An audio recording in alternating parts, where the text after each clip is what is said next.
Good Morning Britain was suddenly halted on Wednesday's episode as a breaking news banner flashed across the screen. The ITV breakfast show, hosted by Susanna Reid and Richard Madeley, shared that the latest official inflation figures have been released by the Office for National Statistics.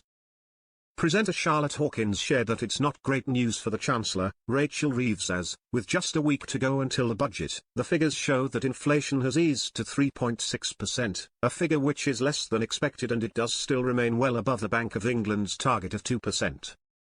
News correspondent Richard Gaisford backed up Charlotte's points as he said that while the figure has fallen, it is not by as much as many economists and analysts thought that it might. The driving factors for bringing inflation down a bit include a fall in hotel prices and the fact that energy prices have not gone up as much as they did last year. However, food prices continue to rise. Food prices are keeping it at that higher rate, he said.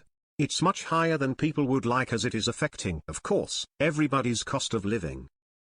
However, some fans seemed confused that the rate falling was still bad news for the government. Posting to X/Twitter, one asked, "It has fallen, but that's not good news?" Another viewer then explained, "So, in effect, the cost of everything is rising by 3.6% at the moment. Using the term eases or reduced is only mathematically correct, but doesn't highlight the fact it is almost double the BOE preferred rate, 2%, and still means costs are rising far too much." Others discussed the negative effects that the economy is having on their living expenses. One person shared, "I can put off selling a kidney to buy food one more month." While someone else added, "To put the cost of living into perspective for me, in 2022, rolled oats were 95 pence, they are now £3.15. Coffee was £4, now £7. Everything has gone up apart from wages, and that's if you are lucky enough to have a job after the new rises on businesses."